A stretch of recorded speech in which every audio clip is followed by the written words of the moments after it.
Fala galera, olha eu aqui, pois é, sou o Robson, mais conhecido aí pela equipe do CEPREM como Robson PQD.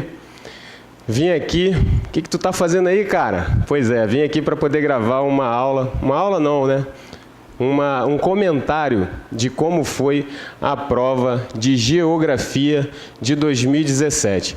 Qual foi a visão de mim, como aluno, como você, porém, que tentou pela última vez, né, o concurso, mandei muito bem na parte de gerais aí, segundo ano consecutivo que eu mando benzaço, tanto em Geografia como História, e por isso o grande Joelson me chamou, né, para poder fazer uma aula, né, um comentário, desculpa, uma aula não, estou começando agora, humildemente, né, essa parte aí de lecionar para vocês. Ele me chamou para poder fazer um comentário. E aí, Robson, qual foi a sua percepção da prova, o que você achou, qual foi o caminho das pedras? Então, estou aí para poder tentar falar para vocês, meus queridos, porque é a primeira vez que eu gravo uma aula, né? Está aqui somente o meu amigo Júlio, sangue bom, está aqui me ajudando, nos bastidores, e mais ninguém. Normalmente eu dou aula para turmas de ESA e SpaceX, onde tem alunos, é mais fácil dinamizar e tal, fazer aquela dinâmica e tudo mais, mas hoje estou aqui para poder falar diretamente para vocês. A primeira coisa que eu tenho para te dizer, meu querido, minha querida, olha aqui, parabéns, você deu o seu melhor. Só isso que eu quero começar falando para você. Sabe por quê, meu querido?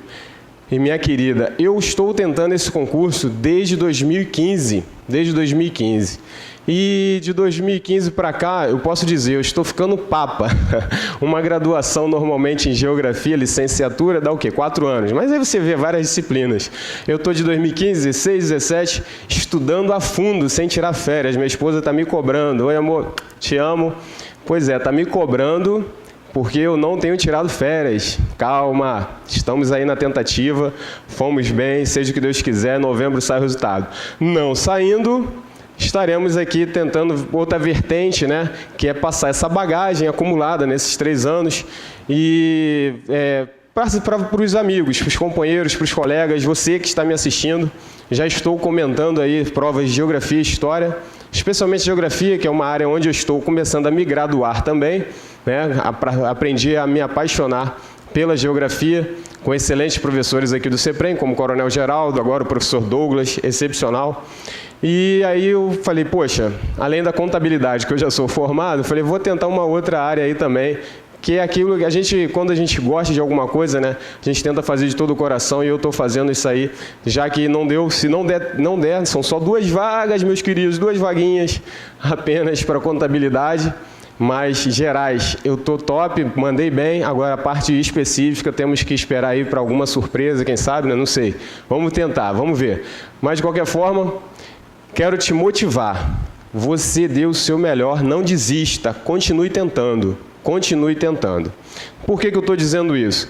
Ninguém hoje se move sem motivação. E uma motivação maior seria qual? Claro que dinheiro não é tudo, né, meus queridos? Tá dando para ver aí? Não tá, né? Deixa eu ver se esse zoom aqui melhora, olha aí. Vou passar aqui o slide. Aí, pronto, dei uma recortada. Olha o que eu disse aqui. Motive-se. Vale a pena. Tá ok? Pode dar um zoom um pouquinho maior, meu querido? Vale a pena se motivar, rapaziada. Olha aqui, moça. Então, olha aí, com um zoom um pouco melhor, dá para ver um pouco mais. Apesar de ter ficado ruim ainda, né? Desculpem, é a primeira vez, como eu falei, a primeira vez que eu gravo uma aula, preparei esse slide aqui numa rapidez imensa. Assim que terminou a prova do QCO, eu ajudei uma turma da ESA e da SpaceX. Agora que eu fiquei com um pouco mais de tempo, vim aqui atender aí ao teste, né? Que o meu amigo, grande mestre Joelson, falou, vai lá fazer um teste, vai lá fazer uma gravação. Quem sabe aí a gente não te use como um coringa aí em turma de ESA, SpaceX. E aquilo, né? Motivação, sonho, tudo tem a ver. Já pensou eu, um dia, podendo dar aula para vocês de Geografia? Esse é meu sonho. Estou no caminho da graduação, como eu falei, em Geografia. Já estou papo aí na parte da banca do QCO. Quem sabe? Mas está nas mãos de Deus. Hoje eu faço humildemente apenas uma ilustração do que eu, como aluno, venho trazer para vocês. Meus queridos, é como eu estava falando, eu não posso me alongar muito. devido ao horário aqui, para vocês não ficarem enfadados aí. Vamos falar do que interessa. O salário inicial, olha aqui a motivação que eu falei, será uma base de R$ 8.245, base para um primeiro tenente. O que eu estou querendo dizer com isso? Que como aluno da ESFSEX, para você que sabe, você que conhece, né, vocês ficam apenas 9 meses ali em Salvador. Já como primeiro tenente aluno, em 2019, o seu salário já vai ser por baixo, R$ 8.300 aproximadamente, fora os adicionais. Eu vou dizer líquido e certo, uns R$ 10.000. Tá bom para você, meu querido, minha querida? Tá bom, não tá? Claro, você que está tentando um concurso como este, certamente, logicamente, está com aptidão para a carreira. Ninguém faz o que não gosta, né? São poucos que são mercenários ali que vão, vou ter um salário bom, vou lá. Vai ser frustrado, vai ser infeliz, né? Eu estou, por exemplo, na vida militar há 17 anos, já passei pelas 3 Forças Armadas, né? Fui recruta da Aeronáutica e concursei tanto para a Marinha como para o Exército. Hoje pertenço ao Exército, sirvo na Brigada Paraquedista. E amo o que eu faço, amo o que eu faço. E agora eu estou indo por essa vertente a mais, mas isso aí são outros detalhes. Então, meus queridos, olha aqui.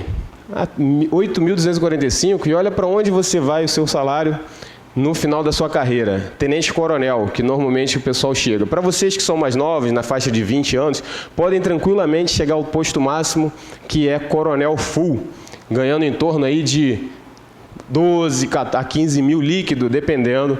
Sabendo também, lembrando também que os paraquedistas, alô Audazes, quem sabe, aqueles que já passaram no concurso como paraquedista, ganharão ainda mais, além disso, os 20% da compensação orgânica. Meu querido, minha querida, é por isso que eu estou aqui. Não desligue esse vídeo, tenho algumas coisas para te falar. Além de ser apenas um comentário de uma prova, eu quero trazer minha visão, como se motivar, como buscar o seu sonho, o seu objetivo. E vou te dar aqui algumas estratégias de como você mandar bem, gabaritando essa prova de geografia, pelo menos, tá bom? Primeiramente, você tem que conhecer um pouco o perfil da banca. Para você que fez pela primeira vez o concurso do QCO, você deve ter tido um pouquinho de dificuldade. Isso é normal, calma. Fique tranquilo e fique tranquila. É normal você se deparar com uma banca onde você é cobrado por assuntos, né, de milhares, milhares não chega, mas um conteúdo gigantesco da bibliografia que eu vou passar mais à frente, e você sem conhecer o perfil da banca. A gente não sabe para onde vai, não tem um norte. É para isso que cursinhos como o CEPREM aqui está para poder te ajudar. Cursinhos preparatórios, né? O Joelso também tem um curso Concurso ADM, que é específico para a área de administração, né? Tem aí, não sei, parece que esse vídeo vai para o YouTube, ele deve colocar aí os links, tem um contato também na internet, para isso, meus queridos, para poder direcionar você.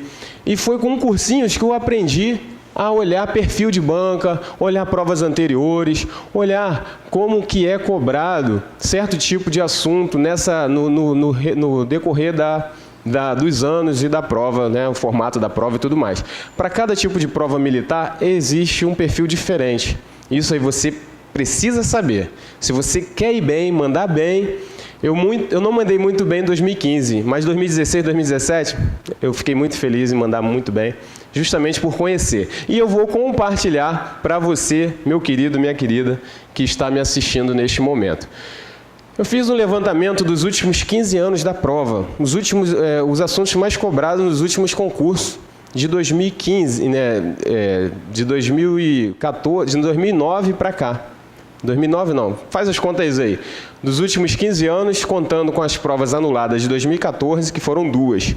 E olhando essas provas, meus queridos, olha aqui, a gente percebe que a agricultura, tá ruim o zoom aí, mas eu vou ler para você. Agricultura, olha aqui, indústria, território brasileiro e urbanização são os assuntos mais cobrados. Quer ver isso em gráfico de pizza? Dê uma olhada. Olha só. Eu dei uma fatiada aqui, ó. Olha aqui o tamanho do bolo, ó. Indústria. Aqui vem agricultura. Aqui urbanização. E aqui território brasileiro. E aí eu divido em somente mais alguns outros assuntos. Olha aí, é ou não é o filtro, a nata do que você precisa estudar? É isso aí, você sabendo o que a banca mais cobra é muito importante. Agora tem um detalhe, cuidado. A gente simplesmente pegar numa unidade temporal ali de 15 anos e simplesmente jogar, vou fazer pelo método estatístico, sem observar uma coisa que é de primordial importância, que é a tendência, né, a conjuntura que o Brasil está passando e a tendência que a prova tem, né, nos próximos concursos. Então, eu analisei a tendência dos últimos 5 anos. Olha só, dei uma olhada nesse gráfico, pode pausar o vídeo, voltar, e olha só o que acontece nos últimos 5 anos. No slide anterior, eu coloquei 190 questões aproximadamente. Agora, eu só peguei apenas 40. Desculpa aí, Jean. Só peguei a redundância, né? Só peguei apenas. Desculpa aí, professor Jean. Nota 10, gabaritaço em geografia, em português. Então, eu peguei aqui. Olha só. Olha a tendência. Lembra do slide anterior? A agricultura estava apenas com 12%. Meus queridos, a tendência está sendo que agricultura, agronegócio, tudo que está relacionado ao campo, porque nós sabemos que o Brasil é um país exportador. A Europa está praticamente importando mais de 80% dos seus produtos primários. Isso a gente precisa saber. E de uns anos para cá, o Brasil tem sido um dos maiores exportadores de produtos primários. Então, a agricultura, agronegócio, industrialização do campo tem sido cobrado demais, demais. Olha aqui, 20% nos últimos 5 anos, seguido do território brasileiro. Claro, estamos falando de geografia, você precisa conhecer o seu território, precisa saber o básico. E vou passar para vocês alguns bizus mais à frente.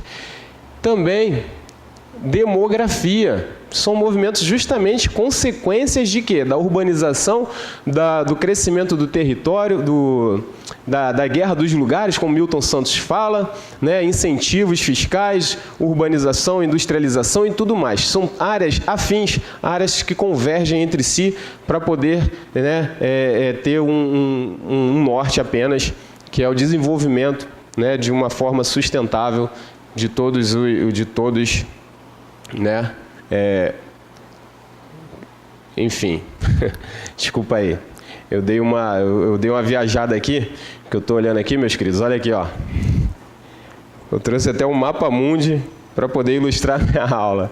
Gostaram? Depois eu vou falar um pouquinho sobre eles aqui. Então, mas sem mais delongas, olha aqui, nos últimos 5 anos, em termos de gráficos de pizza. A agricultura, olha aqui, ó. A agricultura teve uma fatia bem maior. Lembra da outra fatia? Volta aí o vídeo que você vai ver.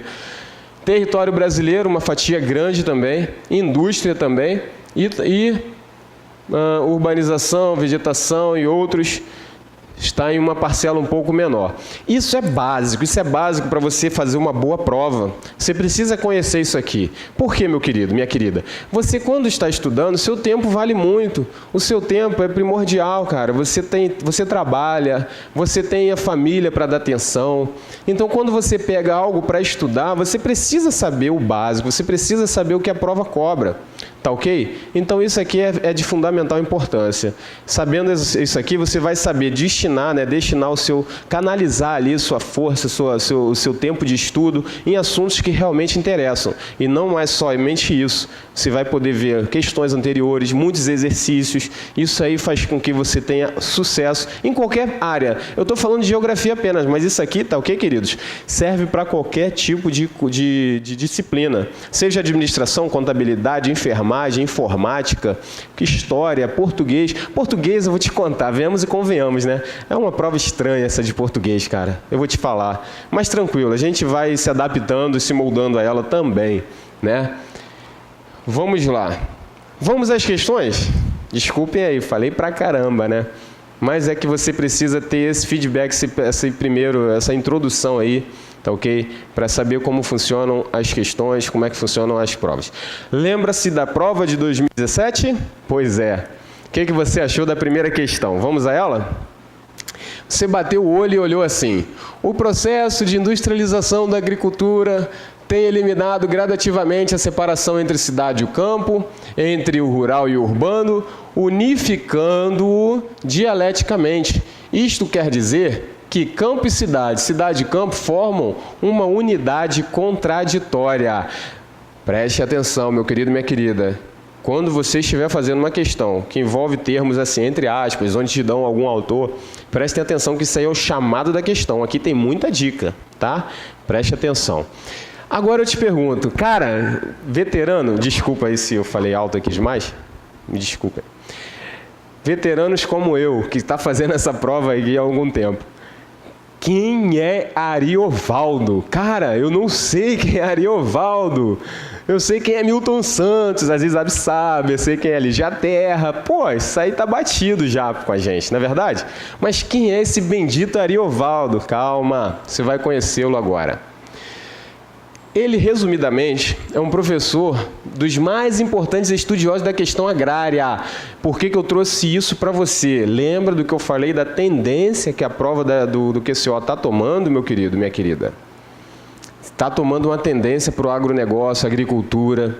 Então, além de Milton Santos, que é um camarada que é excepcional e muito cobrado na nossa prova, estudem, comecem a estudar também esse tal de Ariovaldo, que bateu aqui, né? Chamando nessa primeira questão do nosso concurso. Então, ele é um dos estudiosos da questão agrária no Brasil e possui vasta obra publicada em livros, revistas, jornais, e não tem apenas destaque e reconhecimento acadêmico universitário pela importante contribuição dada à interpretação do campo agrário brasileiro. Ele tem também o reconhecimento dos camponeses e dos movimentos sociais em vista dos compromissos assumidos com este segmento da sociedade. Então, ele tem tomado um vulto muito grande, seja por um lado, né, do camponês, também seja por outro da defesa do assentamento, da reforma agrária. Então, resumidamente, eu não vou ler, mas esse é o currículo dele, dê uma pausa aí e olha aí os títulos que esse camarada tem, ele é sinistro. Escreveu vários livros, autor dos livros Agricultura Camponesa do Brasil, Geografia das Lutas do Campo, e um deles é esse livro aqui, ó. Olha a fotinho dele aí. Ariovaldo Umberlindo Oliveira. O nome dele é estranho, né? Esqueceram de colocar até o de Oliveira, mas ele nem ligou, porque o nome dele é Ariovaldo Umberlindo de Oliveira. Ele publicou esse livro aqui, meus queridos, em 1986. Seus livros já circulam na web. Ele, como enfrentamento político à farsa dos números da reforma agrária, do MDA, do INCRA, no governo Lula. Ele é um forte crítico. Você vai ver alguns vídeos dele no YouTube, e dentre os quais você vai ver, ele comenta nesse livro aqui, ó, que é um de cerca de 200 páginas, ele comenta algo muito importante, que fala, eu até trouxe aqui entre aspas, para não ficar em minhas palavras, olha só: a industrialização da agricultura gera a agroindústria. É, portanto, o capital que solda novamente o que ele mesmo separou, agricultura e indústria, cidade e campo. Aqui, o capital sujeita o trabalho que se dá no campo. Ele teve um probleminha com algumas editoras e por isso ele jogou esse livro gratuitamente pela internet. Se você buscar agora aí, der uma pausa no vídeo, procurar por esse livro aqui, ó, Modo Capitalista de Produção, Agricultura e Reforma Agrária. Pegue, dê uma lida nos horários vagos, coloca no seu tablet, celular. É muito importante que você comece a ter uma noção do que estão defendendo em termos de agricultura, agronegócio, reforma agrária, assentamentos, movimentos, né, de reivindicações. É importante, ele fala muito bem, tem várias entrevistas também no YouTube, e é importante que você saiba. Mas por que eu separei essa frase dentre tantas que ele fala nesse livro? Porque se você olhar aqui, ele está praticamente resumindo o que ele fala no próximo livro, ó.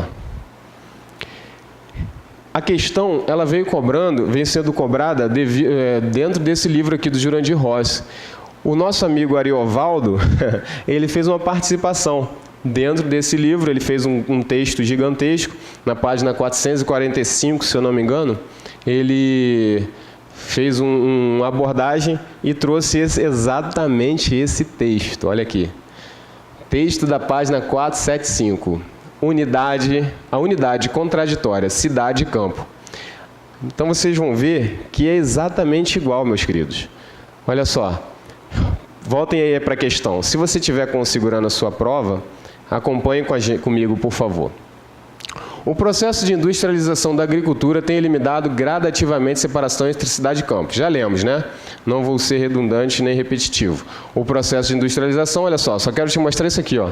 Gradativamente, separação entre cidade e campo, papapá.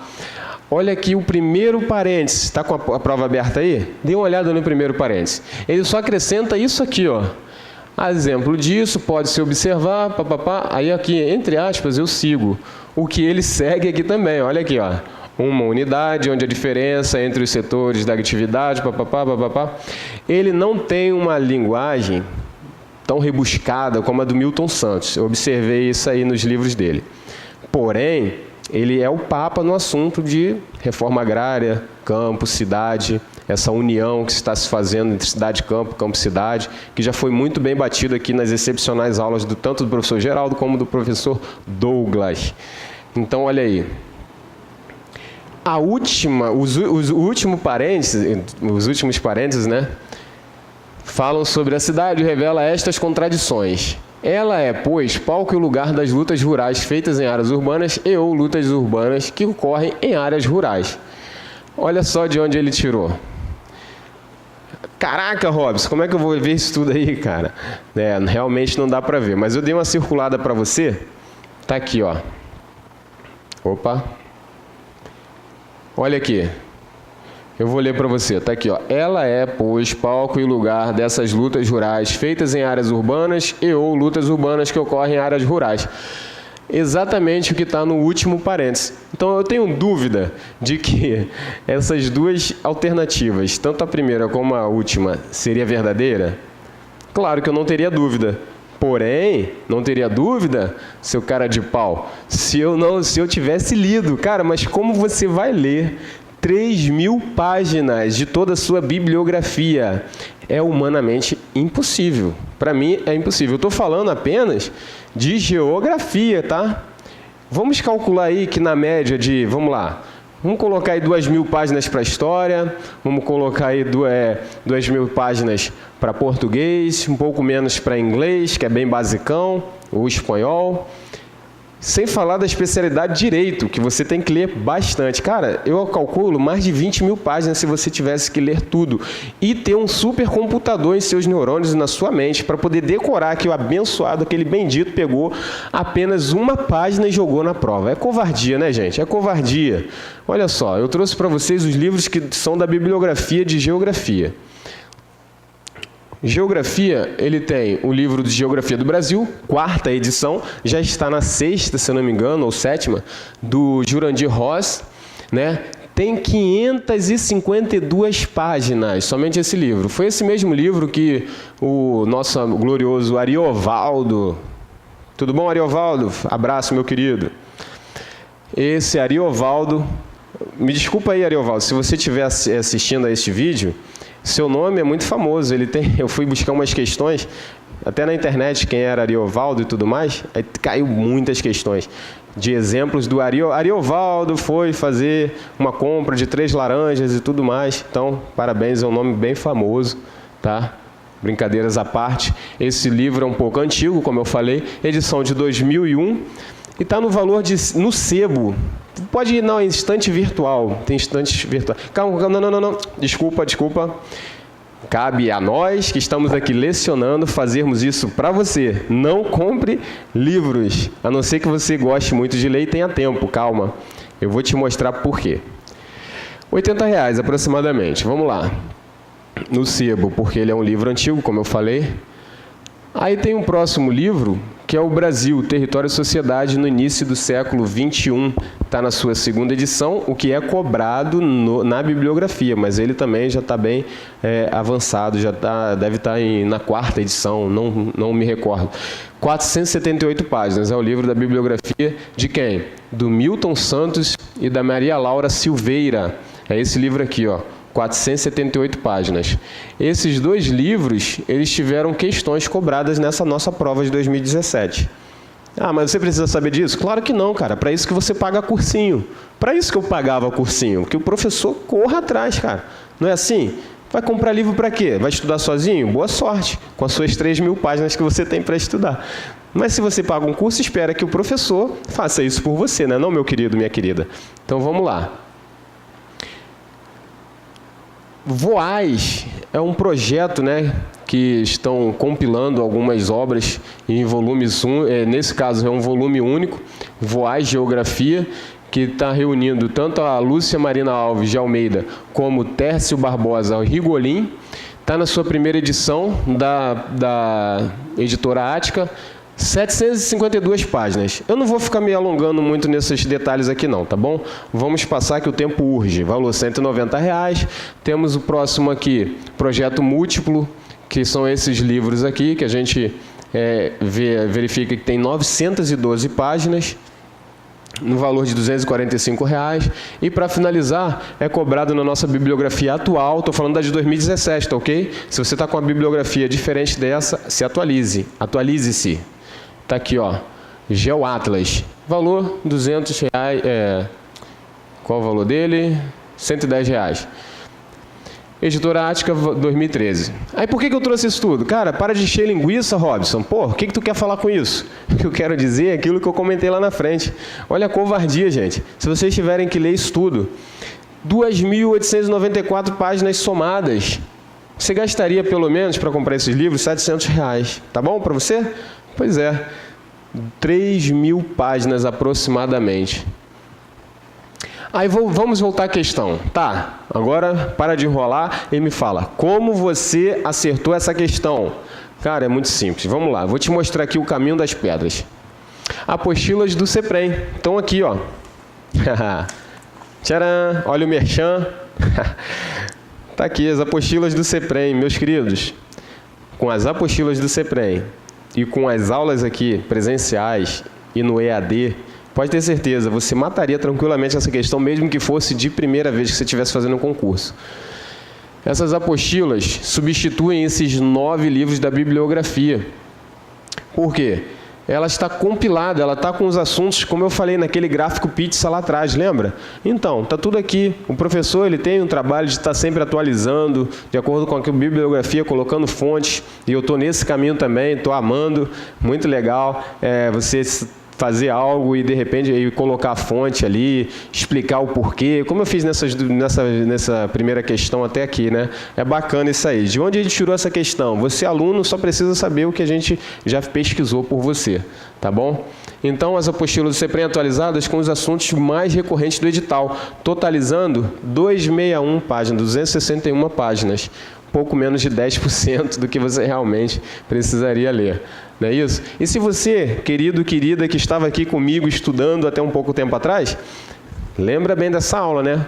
Olha aí. Industrialização da agricultura, agroindústrias, bancos, produção agropecuária, transporte, mercado. Está tudo relacionado com aquela primeira questão que o Ariovaldo defendeu no seu livro do Jurandir Rossi. Se você prestou bem atenção, você conseguiria fazer um paralelo, trazer aquele assunto em voga para poder matar essa questão. Vou dizer como. Teve uma questão também, na página 14 da sua apostila, volume 2, esta mesma aqui, só olhar aí agora. Ela tem uma questão, essas 3 alternativas estão corretas pelo gabarito. Dei uma pausa, tá um pouco... não vai dar para você ver, a não ser que esteja assistindo numa resolução de 47 polegadas, né? Desculpem aí, é a primeira vez que eu faço esses slides, eu dei mole aí nesses recortes. Mas é uma questão, dei uma olhada, caiu em 2013 no CEAP, no Distrito Federal, ele praticamente fala sobre isso aqui. Por que eu estou trazendo isso, Robson? Mais uma vez eu falo, quer passar, quer ir bem em concurso, meu querido, minha querida? Muitos exercícios. façam bastantes exercícios, que isso aí é de primordial importância. Ah, eu vou fazer o quê? Eu vou ler ou eu vou fazer exercício? Faça exercício. Se você tem um conhecimento superficial ali, já está bom. A gente não precisa ter uma profundidade, né, de conhecimento. Se a gente tiver um oceano com 1 metro de profundidade no nosso conhecimento, já está de bom tamanho.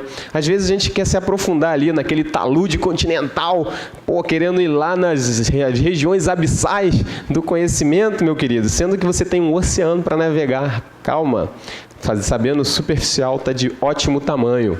Olha aí. Vamos à questão novamente. Então, repetindo, já falei, já lemos aqui o processo de industrialização, dê uma pausa aí que você vai conseguir ler se você não está com a prova em mãos. Aí a questão pede se é verdadeiro ou falso, não é isso? Então, a exemplo disso, olha aqui as 2 questões que eu falei. A primeira a opção e a última. Questão complementando o texto chamado principal da questão. Tá, Robson, mas até agora, como é que você matou essa questão? Quando você vir que tem questões que são praticamente, que você não vê muita coisa estranha nela, poxa, exemplo disso, pode-se observar uma unidade onde a diferença entre os setores da atividade econômica, tal, vai sendo soldada de um lado pela presença na cidade do trabalhador assalariado, boia fria do campo. Cara, tu viu alguma coisa gritante nessa questão? Eu não vi, mas eu não sei, Robson, eu vou deixar ela em branco. Então tá, vamos partir para a próxima. A partir do avanço da tecnologia e a globalização, as indústrias estão contratando empregados que exigem um alto grau de formação atualizada ao mercado e bons salários. Cara, falso, tá na cara que tá falsa, gente. Olha aqui, as indústrias, eu estou falando aqui algumas, eu estou falando aqui poucas, eu estou falando as. Esse artigo definido está definindo que todas as indústrias, a meu ver, elas estão contratando empregados que exigem, olha aqui, ó, outra palavra de conotação generalista, alto grau de formação. Gente, estamos falando de campo. Está na cara que essa questão está falsa. Não tem como, só se você não tiver aquele, como eu falei, né, aquele nível superficial ali de conhecimento do que se trata, do que acontece no campo e na cidade. Então, por essas 2 situações, eu marcaria tranquilamente falso. Por que existem algumas? Existem, claro. Né? Se fosse um grande empresário, eu iria para determinados setores da minha indústria contratar sim, né, mão de obra extremamente avançada, um alto grau, atualizada. Olha aqui, ela é cheia de sinônimos que te deixa claro que a questão está provavelmente falsa. Aí a segunda, vamos à segunda. Por que a outra é falsa? Ó, peraí, vamos lá. Eu botei falsa aqui na primeira, então eu já elimino quais? A letra A e a letra C. Tá ok? Se você sabe, desculpa, a segunda aqui, ó, letra A e a letra C. Eu já eliminei só em colocar falso na segunda. Na terceira, o desenvolvimento do capitalismo está tornando cada vez maior a separação campo e cidade, a separação que o capitalismo gera durante a transmutação industrialismo-capitalismo, envolvendo camponeses, servos e artesão. Gente, isso aqui está indo totalmente de encontro ao que a gente leu no texto, como eu falei lá no início. Preste atenção no chamado da questão.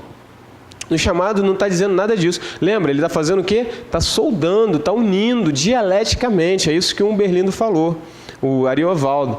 E aqui ele está dizendo que está separando? Como assim? Na própria questão tem a própria contradição que ele mesmo fala. Só que essa contradição é outra.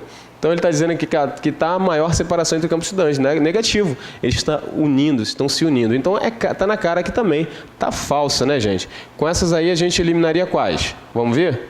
Já eliminaria, por exemplo, a letra B e ficaríamos apenas com a letra D e a letra E. Agora eu te pergunto, alguém em sã consciência faria uma questão para colocar tudo falso? Ah, peraí, né? São todos de nível universitário, todos formados, né, gente?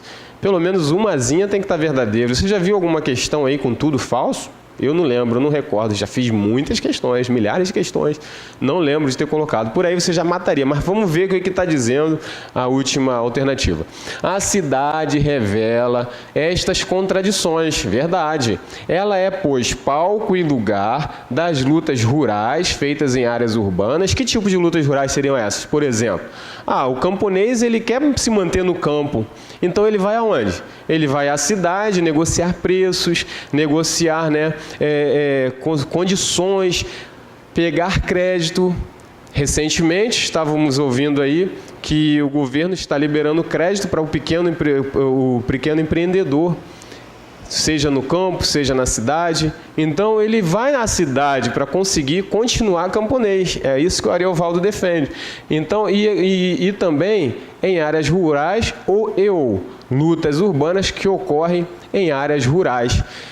Lutas urbanas que ocorrem em áreas rurais seriam aquele capitalismo que eu e você conhecemos muito bem. Por exemplo, eu posso tomar posse de uma circulação. Como pode, por exemplo, um camponês, um agropecuário distribuir seu produto se ele não tiver vias de circulação? Aí é onde vem o capitalismo, a industrialização, e aí fica essa guerra, entre eles. Então, eu marco então a alternativa, letra D de dado, tá ok? Desculpa aí ter demorado um pouquinho de tempo nessas questões, prometo que você um pouco mais rápido nas outras, mas é que você tem visto a tendência que a prova tem tomado, então é importante que você leia um pouco mais sobre esse Ariovaldo Belindo, que entenda um pouco dessas questões, tá ok? Bom, eu trouxe aqui, mais uma vez, lembrando aqui que foi tirado desse texto, a última alternativa, tá ok? Isso aí já está batido. Aí eu trouxe aqui para você, meu querido, minha querida, qual é a recorrência, Robson? Eu não conheço essa prova, não conheço a banca, é a primeira vez que eu estou tentando. Como que está sendo essa cobrança em questões anteriores? Eu vou dizer para você, em 2013 caíram 2 questões relacionadas ao assunto, 2014 caíram 2, 2015 caiu uma questão, e isso das 8, tá? É um percentual grande. Imagina, 2013 cai 2 questões de 8, de uma monstruosidade, que é a bibliografia. Tirar 2 questões de apenas um assunto é muita coisa, tá ok?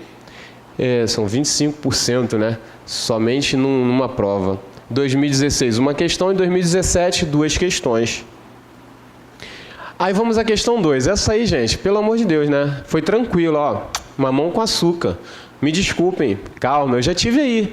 Eu fiquei frustrado, poxa, caraca, mandei mal. A primeira vez que eu tentei é marinheiro de primeira viagem, Mas você, meu querido, minha querida, que já está estudando, está focado, não é errar uma questão dessa, Olha só, aqui já dá dica, A integração do território e fala da imposição do sistema de circulação. Qual que é? Você já sabe. Vamos ler. A integração do território pelas estradas e a expansão da frota da frota nacional de veículos permitem, entre outras coisas, descrever a imposição, olha aqui, do sistema de circulação rodoviária. Eu não tenho, rios, pelo amor de Deus, nós somos muito carentes. Eu vou te falar, nos governos militares de 64 a 85 é que houve maior preocupação com nossa navegação fluvial, com a navegação de cabotagem. Depois disso, só foi frustrações. Então, já descarto rios aqui, B e D, não tem condições. Navios, estradas, aqui, nacional de navios pelas estradas. Peraí, a gente não está falando de intermodais, de eixos de circulações. Não, estamos falando de uma frase apenas, onde a integração e a imposição do sistema. Você mataria essa questão, sabe como? Lembra daquela aula que você assistiu aqui no CEPREM?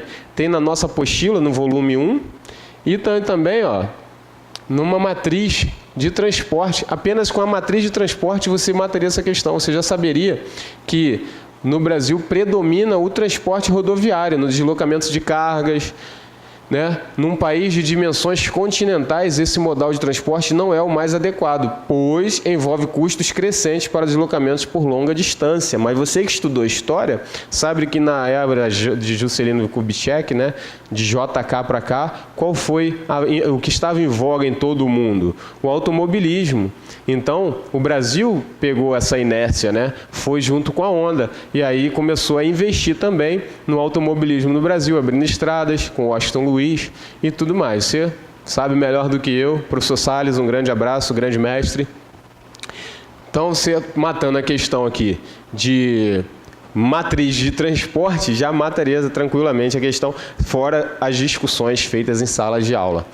Não é muito cobrado esse assunto, tá? Nos últimos 5 anos, por exemplo, de 2013 para cá, foi apenas uma questão, agora em 2017, mais tranquila, ó, mamão com açúcar, tranquilinha. Número 3, inovações técnicas e organizacionais na agricultura concorrem para um novo uso do tempo e um novo uso da terra. O aproveitamento de momentos vagos no calendário agrícola, o encurtamento dos ciclos vegetais, a velocidade de circulação de produtos e de informações constituem... E aí, veteranos, por que eu ri? Você lendo isso aqui, você já nem precisa ver a fonte, já tem a linguagem rebuscada do nosso amigo em memória, Milton Santos, que infelizmente veio a óbito aí no ano de 2001, se não me recordo, se não me falha a memória, né? E ele, pela circulação de produtos, informações, constituem certamente dados que vão permitir reinventar a natureza, modificando solos, criando sementes e até buscando, embora pontualmente, impor leis ao clima. Esse extrato foi tirado de apenas uma página. Que sacanagem, né? Que foi do livro O Território e Sociedade do Século XXI, segunda edição, aquele mesmo que a gente viu na bibliografia. Ah, não lembra? Vou te mostrar. É esse aqui, ó. Esse livro aqui, de 478 páginas. A página 118 dele está exatamente o que estava falando lá no chamado da questão.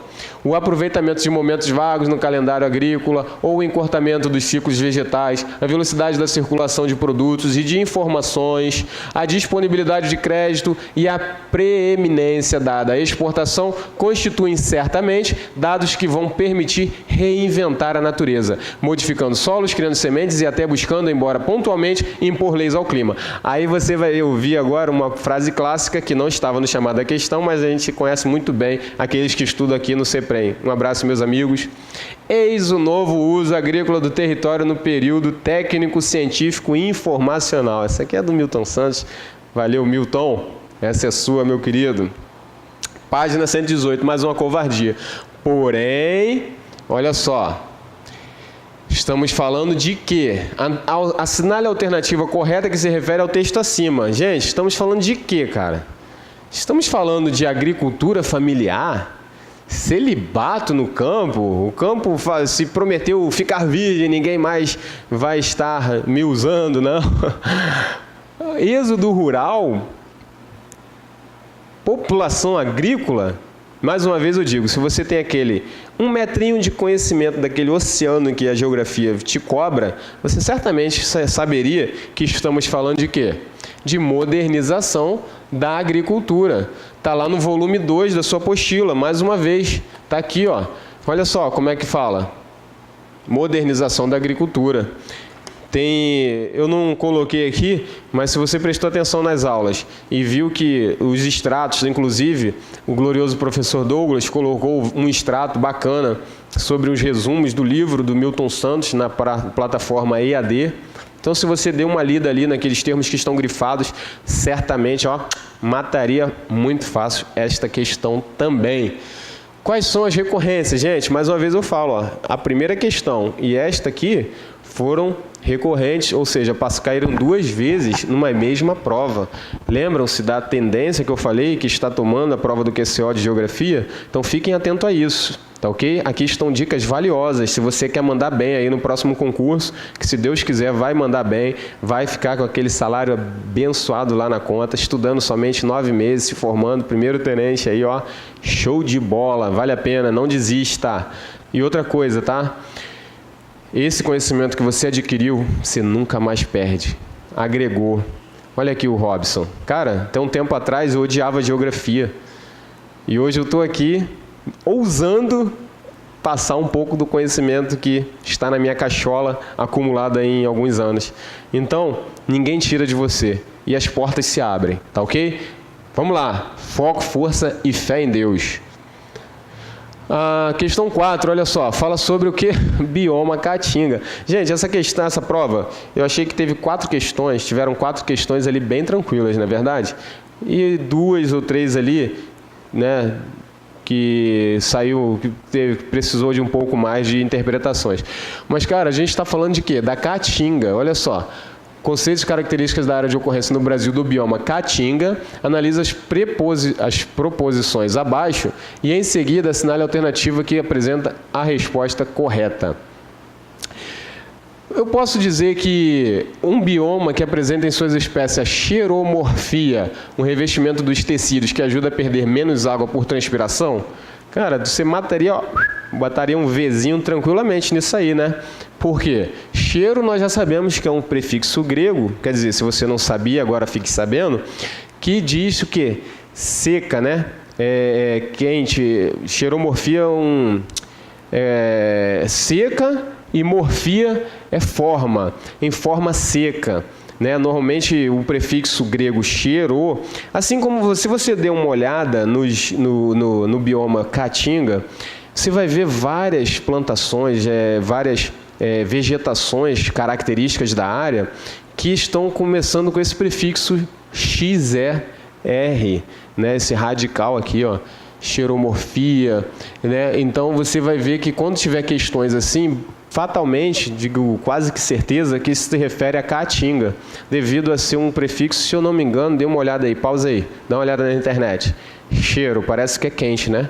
É isso mesmo, se eu não me engano é quente. Eu não consigo decorar tudo, me desculpem, tá, meus queridos? Então isso aqui, pô, verdadeiro, tranquilo. Isso aqui está muito grande, deixa eu ver o que isso está dizendo esse aqui, ó. Costumam ser muito homogêneas. Cara, mais uma vez, ó, muito homogêneas. Eu poderia dizer aqui, sabe como, para deixar verdadeira essa questão, essa alternativa? Costumam ser homogêneas em algumas sub-regiões do Nordeste. Claro, sabemos que o Nordeste é dividido em quê, meus queridos? Olha aqui, deixa eu ver se eu consigo trazer para vocês. Olha aqui, ó. Estamos aqui no Nordeste. Aqui é o quê? Zona da Mata. Não dá para ver, né? Temos a Zona da Mata, temos o Agreste, aí temos o Sertão, onde está o bioma Caatinga, e temos o Meio Norte. Eu posso dizer que em alguns lugares ali da Caatinga podem sim ser homogêneas? Pode, mas muito homogêneas? Costumam ser muito homogêneas? Está falando do Brasil, o bioma em relação ao Brasil. Não, está na cara que está falsa, gente. Mete um F aí que não tem condições disso aí estar verdadeiro. Dificilmente algum bioma vai ser muito homogêneo. Já vou te falando, cantando as pedras, tá? O Brasil ele tem uma biodiversidade incrível. Ele se divide, né, em várias regiões. Por exemplo, até no Cerrado tem situações que eu posso comparar umas árvores como da Mata Atlântica, até talvez da própria floresta amazônica. A Mata Atlântica, por exemplo, existem folhas latifoliadas dentro da Mata Atlântica, algumas, claro, só restam 8% aproximadamente no nosso território, mas eu tenho dentro desses 8%, vegetações que podem ser comparadas tranquilamente com a nossa Mata Atlântica. Então, cuidado, dificilmente vai ser muito homogênea. Então, eu já sei que a 4 é verdadeira e a primeira a 4 é falsa e a primeira é verdadeira. Eu já consigo eliminar algumas alternativas, mesmo sem ler as outras duas? Eu acho que sim. Por quê? Eu sei que a primeira é falsa, então eu já elimino a primeira é verdadeira, desculpem, queridos. A primeira é verdadeira, então eu já mantenho a A1, a A, a C, e eu já elimino quais? A D e a E, que tem a 4 aqui, ó. Eu fico somente com quais? A A e a C. Eu elimino aqui também, ó, a B. Então eu sei que uma das duas vão estar verdadeiras, ó, ou a 3 ou a 2. Vamos voltar lá? Olha aqui. Tem como designações locais o carrasco, uma formação de matas secas, onde predominam o pau-pereiro, os juazeiros, os angicos, o pau-ferro e a barriguda. Você é do Nordeste? Parabéns, nordestino. Olha, servi 4 anos aí em Pernambuco, fui muito aí para o sertão, na Operação Pipa, tá lembrado? Aqueles que levam água para o sertão aí com o Ministério da Integração Nacional, onde o Exército também leva água potável aos mais longínquos, né, e inóspitos lugares dessa terra adorada e querida aí. Amada não, mas, com todo respeito a você, somente você que está me assistindo, que é aí do sertão de Pernambuco, que a nossa aula consegue chegar até você pelos meios de comunicação, como a internet, consegue identificar. Mas eu, que sou carioca aqui da Gema, ou meus companheiros de outras regiões do Brasil, poderiam saber que pau-pereiro, juazeiros, angico, pau-ferro e a barriguda pertencem ao bioma? Eu não preciso saber disso. Mas lembra da questão foi uma questão de 2015, não sei se você recorda, se você está estudando aí há algum tempo, vai ver, deve ter já feito ela, eu ia trazer aqui, acabei esquecendo, que fala sobre as inundações. Deixa eu ver se eu trouxe ela aqui, vai ouvindo somente a minha voz aí, que eu vou ver se eu acho ela aqui rapidamente. Pronto, olha aí, já trouxe, beleza. Olha aqui, a número 14.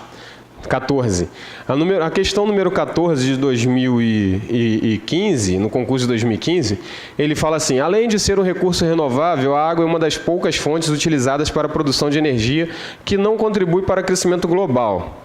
Aí, contudo, as hidrelétricas, inclusive as brasileiras, representam uma série de desvantagens. Entre elas, estão falando daqui, das hidrelétricas, a desvantagem dela em termos de energia para o nosso Brasil. Aí você vai ver que o gabarito dessa questão é a alternativa, né, letra E. Inundam cidades e eliminam heranças históricas. Tá bom até aí? Isso aí está uma afirmativa verdadeira, não é verdade? Olha o que ele disse em seguida. Como no caso de cidades de Remanso. Eu sei onde é Remanso, cara. Eu sei lá onde é Remanso. Em Casa Nova, Santo Sé e Pilão Arcado, no estado da Bahia. Cara, eu sou um estudante que estou pegando geografia, história, português, idiomas, inglês ou espanhol, a bendita da minha área específica, que subdivide-se em mais de 3 outras sub-áreas de conhecimento, e eu vou lá saber se eu não sou oriundo desta região, meu querido, minha querida. Eu não sou obrigado a saber, a não ser você que é da região. Então, foi uma alternativa correta. Então, mais uma dica. Se você vir que tem uma questão assim, cara, isso aqui é impossível dele cobrar, então é uma coisa que, poxa, saber em loco ali qual o nome das coisas, do que está sendo cobrado, foi uma alternativa verdadeira. Não se falseie uma alternativa como essa. Eu tenho experiências aí em várias questões de concurso e, na maioria das vezes, são questões assim bem verdadeiras, né? Porque são próprias do local. A não ser que seja muito na cara, né? Por exemplo, eu posso dizer que a vegetação arbustiva, não, eu posso dizer que vegetações aciculifoliadas eu encontro na Mata Atlântica? Pô, tá muito diferente, né, cara? A gente sabe que na Mata Atlântica não, na vegetação amazônica. A vegetação amazônica, todos nós sabemos, você sabe, se não sabe, fique sabendo agora, que são vegetações de formas latifoliadas, folhas muito grandes, né, devido à umidade local. E diferente do sul, onde são aciculifoliadas, para poder, né, se adaptar à região de clima temperado, de clima subtropical. Então, não tem condições de eu dizer isso. Agora, se tem uma afirmativa que fala sobre pau-pereiro, juazeiros, angico, pau-ferro, pô, tá bem próximo, é bem provável que seja verdadeira. Mas eu não sei. Robson, eu vou deixar, estou na dúvida. Então, vamos à outra. Ocupam terrenos planos ou levemente convexos no Brasil Central, com algumas ocorrências isoladas na Amazônia, em São Paulo, olha aí, paulistas, olha aí, olha para isso, e em Minas Gerais. Existe caatinga em São Paulo? Por aí eu já paro, cara, já paro, meu tempo urge, são 4 horas apenas, é moto falsa, então eu tenho certeza que a 2 é verdadeira, e assim eu já vou lá para o meu gabarito, olha aí. Só para você ler rapidamente, ó, a Caatinga predomina em clima semiárido, ocupa em área de aproximadamente 9,9% do território brasileiro, abrangendo praticamente todos os estados do Nordeste e a área do norte de Minas Gerais, ali no Vale do Jequitinhonha, né?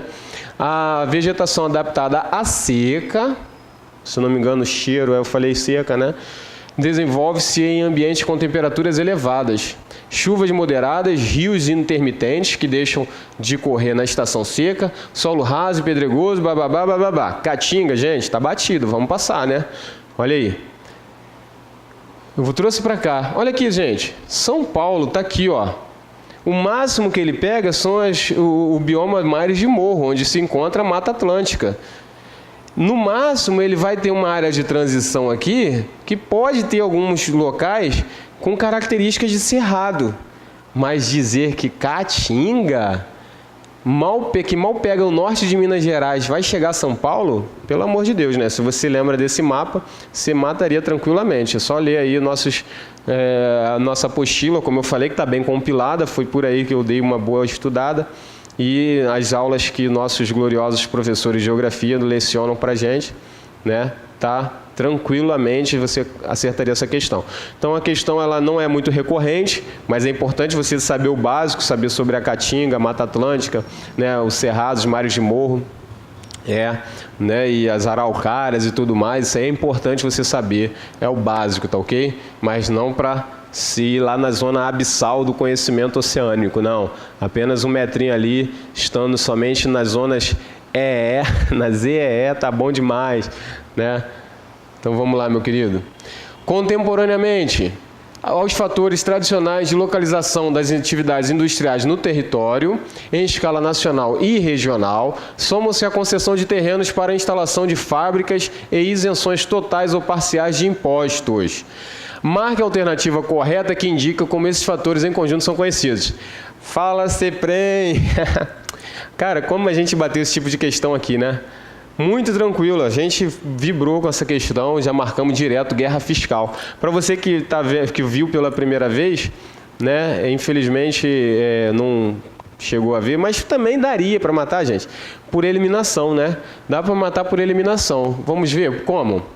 Aos fatores tradicionais de localização das atividades industriais no território, estamos falando de quê? Localização das atividades industriais no território, em escala nacional e regional, concessão de terrenos para instalação de fábricas e tal, e isenções totais ou parciais de impostos. Gente, se eu sou empresário, estou num país como o nosso, Brasil, recordista em cobrança de impostos de nós brasileiros, eu vou procurar ou não um imposto mais em conta, ou até isenção, para poder desenvolver ali o meu negócio? Logicamente. Então, mas eu também tenho um outro concorrente que está fazendo essa mesma luta, essa mesma guerra. Então, é uma guerra fiscal, uma guerra de isenções, uma guerra de preterições. Eu quero que você escolha a minha empresa, enfim. Resumidamente, se você prestou atenção nas aulas de geografia, você viu que num dos slides, né, que foi o slide 10, numa aula de industrialização, foi trazida uma questão exatamente como essa, uma discussão. Isenção fiscal, pacote de vantagens que os municípios e estados oferecem às empresas para atraí-las para o seu município. Entre essas vantagens, podemos citar isenção de impostos, descontos de tarifas, doações de terrenos, financiamentos bancários a juros baixos. Esse tem sido o principal dos fatores os fatores que explicam a localização dos novos investimentos industriais, que estão ocorrendo em outras regiões fora do Sudeste. É a desconcentração industrial, dispersão, né, que está acontecendo, contribuindo para o quê? Aqui, já estava aqui, desconcentração industrial. A isenção fiscal também é chamada de quê? Guerra dos lugares. Então estava aí a questão, né? Ou guerra fiscal, guerra dos lugares, é um termo do nosso glorioso in memoriam Milton Santos, também fala muito sobre isso. Como é que são as recorrências desse assunto? É relativamente bem cobrado, tá? Em 2014, 2 questões apenas numa prova, 2016 foram também 2 questões, e agora uma questão em 2017, tá? Então é um assunto bastante recorrente. Dei uma aprofundada aí, pode ir um pouco ali, né, além do mar territorial, pode ir um pouco nas profundezas da nossa ZEE de conhecimento aí oceânico. É um oceano, meus queridos, fala a verdade. Tem que aprender tanta coisa para um concurso tão disputado como esse, para disputar apenas algumas vagas, cara, você tem que saber muito, muito. Mas para isso estamos aqui, para te ajudar e dar o caminho das pedras, tá ok? Analise, ali, número 6. Analise as afirmativas sobre a divisão regional do Brasil, colocando entre parênteses a letra V, quando se tratar de a V ou F, tá? Então, as afirmativas que falam sobre o quê? A divisão regional do Brasil. Cara, isso aqui, ó, batido também. Vamos falar sobre qual assunto aqui? Território. A gente precisa conhecer o nosso Brasil. A gente precisa ter uma noção, né, de como é o nosso país, das características, as constituições, as mudanças, né, as alterações que foram feitas. Gente, isso é básico, tá? Mas vamos lá. Como é que eu mataria essa questão, Robson? A primeira, eu pulo logo, tá? Eu tô falando assim, meu tempo é dinheiro, meu tempo é curto, eu preciso aprimorar rapidamente, eu quero pular, eu preciso ir no objetivo. Questões, assim, ó, alternativas muito grandes, eu normalmente pulo em questões de concurso. Eu vou para menor logo, já que é para marcar VOF. A região Sudeste foi criada na divisão regional do país de 1969, beleza. Que passou a adotar o critério de regiões homogêneas, ok. Fazendo também desaparecer a antiga região Leste, beleza, aconteceu. O que incluiu os estados da Bahia e de Sergipe na região Nordeste. Correto, correto. Isso aqui é um conhecimento básico. Se você não conhecia isso aqui, meus queridos... eu não sei, Robson, se está falando não sei se foi na divisão de 1969 ou de 1988, eu não lembro. Mas isso é básico, você precisa saber. Mas eu sei, pelo menos, que realmente Bahia e Sergipe saíram da região Leste e foram para onde? Para a região Nordeste. E São Paulo, que estava no Sul, na primeira subdivisão, ele veio para a região Sudeste. Então, isso aí eu preciso saber. Então, eu já colocaria aqui a letra V de verdadeiro. Tá, eu já coloquei o X direto aí, mas eu já poderia eliminar a letra D e a letra E. Vamos à próxima. A atual divisão regional baseada em macro-regiões homogêneas manteve as mudanças operadas a partir da Constituição de 88, com o estado de Goiás desmembrado. Verdade, ele desmembrou o estado de Goiás e o surgimento do estado de Tocantins, passando a integrar a região Centro-Oeste. Muito cuidado com questões longas.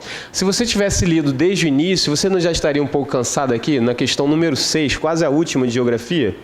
Aí você viria uma casca de banana aqui, ó.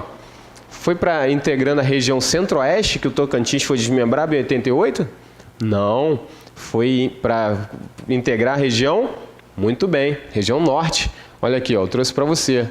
Olha aqui. Aqui foi a subdivisão, em 1946, né, que era chamado, inclusive, o Brasil era chamado de República dos Estados Unidos do Brasil. Era dividido em região Norte, região Nordeste, região Leste, olha aqui, ó, Sergipe, Bahia, até Minas Gerais, Espírito Santo, Rio de Janeiro estavam aqui. Região Sul tinham 4 estados, Rio Grande do Sul, Santa Catarina, Paraná e também São Paulo. Era a região Leste. Aí na subdivisão de 1969, quer dizer, a outra divisão regional que houve, foi aquilo que nós vimos ali na questão. Bahia e Sergipe passaram a compor a região Nordeste. O Centro-Oeste mantinha ainda o estado de Tocantins, né? Ele não era desmembrado de Goiás.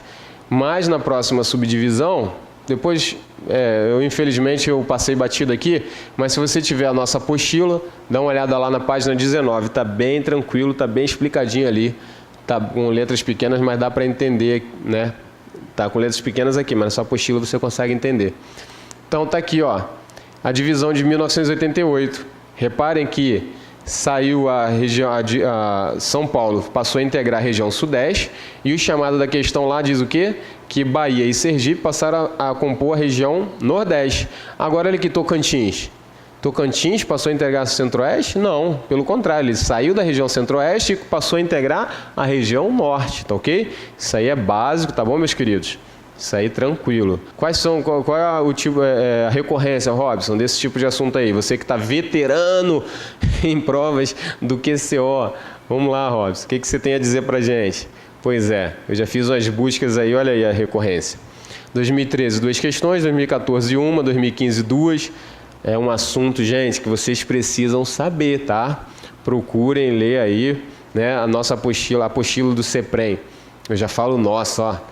Eu já falo nossa.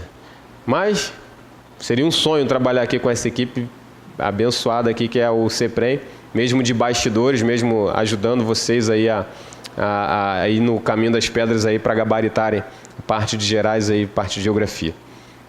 Recorrência, meus queridos, olha aí. Uma questão para cada, no mínimo, em cada ano. Ó, 13, 14, 15, 16, 17. Todo ano cai território, tá? Das 8 questões, todo ano cai, 12,5%. Devido à sua posição geográfica, essa aqui eu achei um pouco difícil também, mas dava para matar por eliminação, gente. Se você sabe o que é zona de convergência intertropical e zona de convergência do Atlântico Sul, eu não lembro, Robson, mas dava para matar, quer ver? Devido à sua posição geográfica, com a influência da tropicalidade, o território brasileiro sofre grandes influências de sistemas meteorológicos, sendo estes os principais responsáveis por esses episódios de chuvas e estiagens no país, tais como chuvas na região norte e nordeste em março e abril. Março e abril, gente, estamos falando de quê? Sabemos que o verão vai até... Isso! 21 de março, dia 22 de março, dia 21 de março já começa o nosso outono. Então estamos falando praticamente da saída do verão e início de outono, que o outono vai até 21 de junho, se não me falha a memória, né? No calendário ali, 21, vamos lá, verão, 21 de janeiro a 22 de dezembro a 21 de março. Outono vai de 22 de março até 21 de junho. Primavera, inverno, né? Gente, eu já estou dando cansaço aqui, mas você sabe bem. Primavera, verão, outono e inverno. De 3 em 3 meses é só pegar ali de 3 em 3, janeiro a março é verão, de março a junho, né? Outono e assim vai. Inverno e primavera, finalizando. Mas vamos lá. Chuvas de estiagem no país, região Nordeste e Norte, em março e abril. Pô, já estamos sabendo que está falando de verão e um pouco de outono. E as estiagens prolongadas ou chuvas intensas no Sudeste e Sul do Brasil. Isso aqui é respectivamente, né? Aqui, ó, marque a alternativa correta acerca da atuação, respectivamente, que esses fenômenos estão associados. Se você pegou bem os bizus da aula de geografia, você lembra das áreas dispersoras e receptoras de ventos?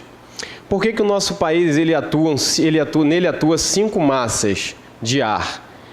Porque, na verdade, é um país aqui, ó, o Brasil é localizado numa região de baixa pressão atmosférica. Então, ela é uma receptora dos ventos dos polos, tanto Polo Norte como Polo Sul. Então, se você... Aqui, uma região dispersora é uma região com altas latitudes. Altas latitudes, né, vão dispersando os ventos para a região central, onde formam um encontro tanto dos ventos que vêm do norte como os ventos que vêm do sul, formando o quê? A intertropicalidade, né? A zona de convergência, ou seja, eles convergem, eles se encontram, trazendo, por exemplo, os ventos alísios de nordeste com os ventos alísios de sudeste.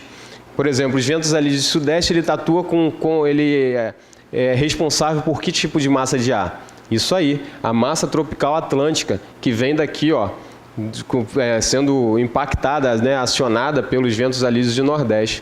e também a massa equatorial atlântica, que vem também sendo conduzidas, e a sua ação vem da massa dos ventos alísios de Nordeste. Então essa zona aqui vem trazendo, né, a sua convergência, seus encontros na parte central do nosso hemisfério, da zona intertropical, entre os trópicos. Então, meus queridos, sabendo basicamente isso, você eliminaria, por exemplo... eu trouxe uma questão de 2015. Verifiquem só, se você faz estudos de provas anteriores e verifica que a recorrência do assunto, ela tende a repetir quando ela não traz um assunto totalmente inédito, e quando traz com certa cautela, né, que a banca traz, e mesmo assim dá para se matar, né? Dá para se fazer uma boa questão. Se você olhar em 2015, olha só, as chuvas torrenciais de verão, denominadas chuvas convectivas, são caracterizadas por serem precipitações breves, mas violentas, que ocorrem na maior parte do território brasileiro. Essas chuvas estão associadas ao deslocamento da zona de convergência intertropical, a ZCIT, é aquela que caiu na questão de 2017, apenas 2 anos depois. Foi falado sobre zonas de convergência intertropical. Cara, eu sei que 2 anos anteriores caiu zona de convergência intertropical numa prova, eu vou estudar ou não? Sobre essa zona? Claro que vou. Eu vou, porque já é um assunto que bateu, cara. Foi uma zona de convergência, é um assunto importante, está dentro de climas, massas polares, massas de ar, né? E então eu vou dar uma papirada, vou ver como é que como é que cai. Aí você teria tido essa percepção de que precisaria dar uma estudada, né, em zonas intertropicais, de convergência intertropical. Aí vem aqui, entre os meses de setembro e março, fazendo com que a massa equatorial continental expanda-se para a Bolívia e Brasil Central, chegando a atuar sobre São Paulo, provocando os chamados aguaceiros de verão. Poxa, isso aqui vocês lembram, né? Então está dizendo aqui que a massa equatorial continental, qual que é essa massa? É aquela que vem lá, né, do sudoeste, elas chegam ali, atuam na região amazônica e chega até a trazer alguns tipos de chuva, né, até a área aqui de São Paulo, trazendo inclusive aqueles aguaceiros. A gente lembra, né, que algumas regiões de São Paulo, eles têm índices pluviométricos acima de 3.000 milímetros anuais, e comparado inclusive com a nossa floresta amazônica, onde se tem chuvas intensas com maiores índices pluviométricos. Então você mataria essa questão.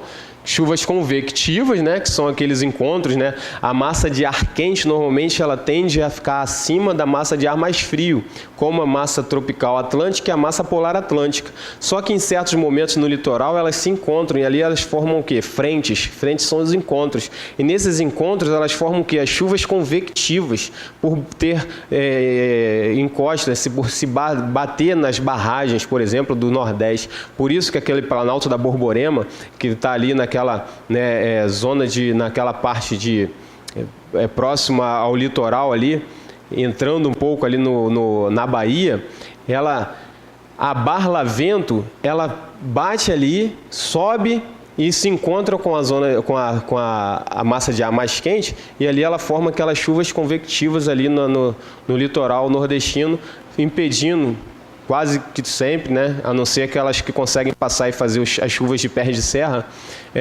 formando essas chuvas convectivas, como estava no chamado da questão. Meus queridos, eu estou demorando muito, né? Me desculpem, mas eu quero ser bem detalhista, bem detalhado aí, porque é muita coisa, muita coisa. Então, assim, tem coisas que você precisa saber, mas eu não vou tomar mais do seu tempo. Então, só dê uma olhada nos mapas, dê uma olhada como é que funciona a massa polar atlântica, tá vendo? Ela atuando aqui, indo por 3 vertentes, provocando a friagem lá em trechos do norte. Tá quente, de repente faz um frio do nada, é o famoso fenômeno da friagem. Ela segue aqui os fluxos dos rios, das bacias, por serem planícies, não terem muitas barreiras, né, para poderem subir. Temos também a equatorial continental, né, a MEA, a famosa chuva de MEA, que provoca a chuva praticamente o ano inteiro. A equatorial atlântica, né, e a nossa tropical atlântica também, que provoca chuvas praticamente o ano inteiro também. Então vamos... A MEC, como eu falei, né, é continental quente e úmida. Essa MEC aqui, ó, influencia todo o território brasileiro ao deslocar calor e umidade e provocar instabilidade. Se origina na Amazônia Ocidental, onde provoca chuvas diárias no verão e no outono, e leva umidade para outras regiões brasileiras, trazendo chuvas no verão, como aquela questão que falou lá, né, meus queridos? A questão lá de 2015, falando sobre São Paulo, aquelas chuvaradas. Sua ação define o quê? Os rios voadores. Rios voadores, tá ok?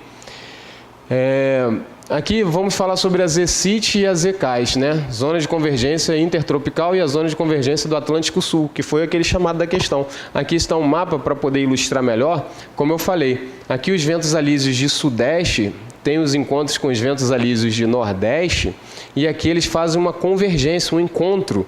E por ele estar aqui na zona intertropical, né, não está chegando, por exemplo, ao trópico de Capricórnio aqui, está entre os dois trópicos, tanto de Capricórnio como de Câncer, ela se chama zona de convergência intertropical, devido aos ventos alísios. Como eu falei, essa área aqui, ó, ela é a receptora de ventos. Então vem ventos de tudo que é lado. São as regiões centrais aqui, as regiões de intertropicalidade, tendem a ter muito mais ventos, muito mais encontros. E então esses encontros formam essas convergências, tanto a intertropical como a zona de convergência do Atlântico Sul, que são também encontros devido aos ventos de alísios, como já falamos aqui. Então elas convergem, tá vendo? Elas se encontram. Olha aqui por onde ela vem. Agora vamos ver o que fala a questão. Eu trouxe aqui um texto rapidinho, será que dá tempo? Não sei se você está conseguindo ler aí. Tá sim, né? Pronto, dê uma pausa aí que você vai ver mais ou menos sobre as nossas 4 zonas de convergência principais, que são identificadas por siglas. Você que fez a prova de 2015, pô, bateu essa gaivota, né, gente? Tranquilamente teria feito aí com os estudos que nós fazemos, que nós tivemos aqui no CEPREM, né? A gente pegou o bizu aí e conseguiu matar essa questão tranquila também. Dava para fazer por eliminação também, gente. Dei uma olhada, olha só. Eu posso dizer que sofre grande influência do sistema meteorológico, sendo este responsável por episódios de chuvas e estiagens no país, tais como chuvas nas regiões Nordeste e Norte em março e abril. Eu posso dizer que a massa equatorial atlântica, ela provoca chuvas no Nordeste e Norte em abril, em março e abril? Não. Se você der uma lida aí agora, pode pesquisar. Não tem condições. A mesma coisa a massa tropical continental, a MTC. Ela também não provoca chuvas em março e abril. E a zona de convergência do Atlântico Sul? Pô, se é do Atlântico Sul, cara, eu já elimino mesmo sem conhecer. Se eu estou falando lá do Norte e Nordeste, cara, tira isso daqui. Tá ok? Não tem condições, não tem como ser essa. Essa tropical continental é aquela massa de ar seca. Poxa, se estou trazendo chuvas, então eu já elimino também. Então eu ficaria entre a A e a E, podendo ficar também, né, com a alternativa E, que é aquela que vem com os alísios de Nordeste lá, essa massa equatorial atlântica. E vamos à próxima, que diz aqui também que estiagens prolongadas ou chuvas intensas no Sudeste. Olha só. Na região sul do Brasil, a zona de convergência intertropical é um dos mais importantes sistemas meteorológicos tropicais e caracteriza-se por ser uma banda de baixa pressão em convergência, ou seja, de encontro de ventos alísios, ventos gerados pela rotação da Terra que chegam a ocupar 1/3 da superfície do planeta, soprando de nordeste no hemisfério norte e de sudeste no hemisfério sul, em baixos níveis, ou seja, próximo à superfície ou ao longo da faixa equatorial. Eu trouxe algo aqui, aqui, ó, tá. Vamos falar aqui, ó, dê uma lida aqui, ó. A zona de convergência do Atlântico Sul é definida como sendo uma faixa de nebulosidade persistente que se estende do Atlântico Sul Central ao sul da Amazônia está associada a uma zona de convergência na baixa troposfera e é orientada no sentido noroeste-sudeste. Lembra da imagem lá? Ficando bem caracterizada no verão. É responsável por períodos de enchente na região sudeste e veranicos. Olha isso aqui que fala no chamado da questão, que são períodos de quê? De estiagens, acompanhada por calor intenso em plena estação fria. Por isso que, tendo esse conceito, eu já mataria de cara a letra E. Mas não fique triste se essa aqui foi uma das que você errou. Realmente dava para fazer por eliminação? Dava, mas, cara, é a 7ª questão, depois de eu ter batido já a primeira questão lá e tudo mais. Se você acertou 7 das 8, tá de bom tamanho. Errou essa, tá perdoado, porque realmente essa aí é uma questão um pouco complicada que exige um pouquinho mais de conhecimento de massas de ar, tá ok? Mas dava para matar também. E essa aí também veio de bônus, né, gente? Tranquila demais, mamão com açúcar. Assinale a alternativa que corresponde à lacuna no texto abaixo. Também conhecida como floresta pluvial. Poxa, olha aí. Tranquilo, ó. Pluvial tropical. Que floresta é essa, gente? Vamos lá. Que floresta é essa aqui, ó?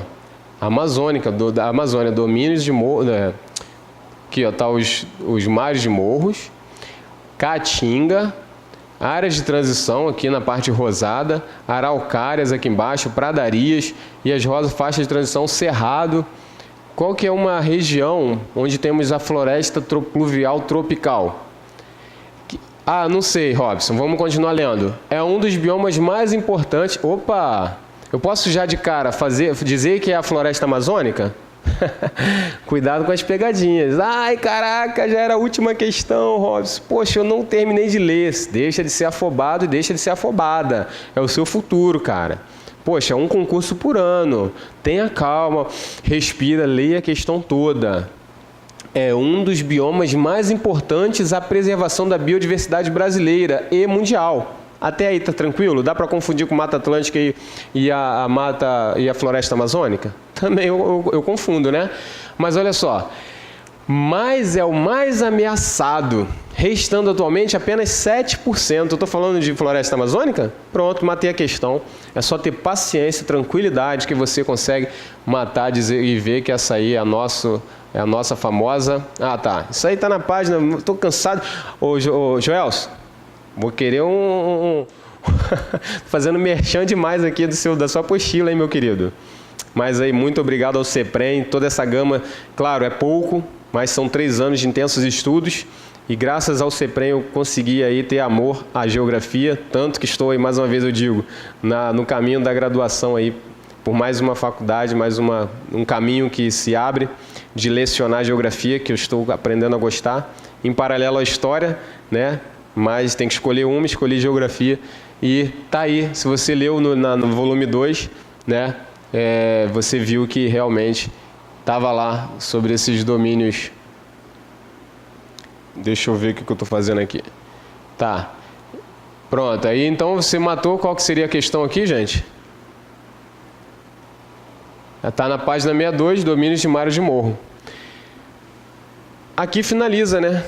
Finaliza aí nossos comentários. Desculpem o tempo, eu quis ser bem detalhista. Perdoe-me se eu passei aí um sono para vocês. É a primeira vez, como eu disse, que eu gravo em sala de aula assim, vazia. Normalmente eu faço uma dinâmica melhor com os alunos da ESA. Alunos, caraca, Robson, tu estava fazendo o que esse já está dando aula? Pois é. Estou aí na luta, né, esperando o resultado de novembro, mas não posso ficar parado. Já peguei esse ritmo de estudos aí, estou fazendo agora o comentário da prova de geografia, baseado em assuntos do edital em 2017, né? Colocando ali separadinho por assunto, por que foi, qual é a manha da questão, qual foi a parte da bibliografia que ele puxou e tal. Por exemplo, essa número 7 aí foi da série Voaz, né, do que está na bibliografia. Nessa zona de intertropical. Cara, mas é como eu falei, se você viu que em prova anterior caiu uma questão dessa, cara, estuda, caia dentro do assunto, é um assunto pequeno. A nosso concurso, ele não cobra uma profundidade imensa, ele cobra profundidade onde? Você sabe, na sua específica. Isso sim, na minha área de contábeis, que eu tenho que me aprofundar bem mais, né? Fazer acima de 30, de 40 aí, para poder estar na briga de tão poucas tanto poucas vagas. Mas a parte de gerais é isso aí, não precisa se aprofundar demais. Deixa eu ver se eu tenho algum outro slide aqui. Não, não trouxe, mas finalizou por aqui mesmo. Então, o que eu tenho para dizer, meus queridos, é que eu fiz essa aula aqui, esse comentário, foi para poder fazer um teste, né? Espero que eu tenha passado um teste. Valeu, Joelson. Então, eu espero que eu tenha passado no teste. Por quê? Porque eu estou lecionando aí para turmas de ESA e SpaceX. Então, se você gostou, meu querido, minha querida, me ajude aí. Parece que esse vídeo vai para o YouTube. E se você gostou, dá um joinha aí pra gente, vê aí se o Joelson, quem sabe o Joelson me contrata aí também para mais uma turma aqui também do CEPREM, que seria um sonho trabalhar com essa equipe grandiosa e valiosa que é o CEPREM. E quem sabe aí, né, ladeando aí juntamente com o glorioso professor Douglas, ajudando-o talvez a fazer alguma questão, elaborar uma apostila ou tudo mais, estou aí à disposição. Então, só tenho a dizer mais uma vez, continue prosseguindo, não desanime, fé na missão e que vai dar tudo certo. Não desista, tá ok? Sucesso a todos e é isso aí. Tamo junto! Valeu!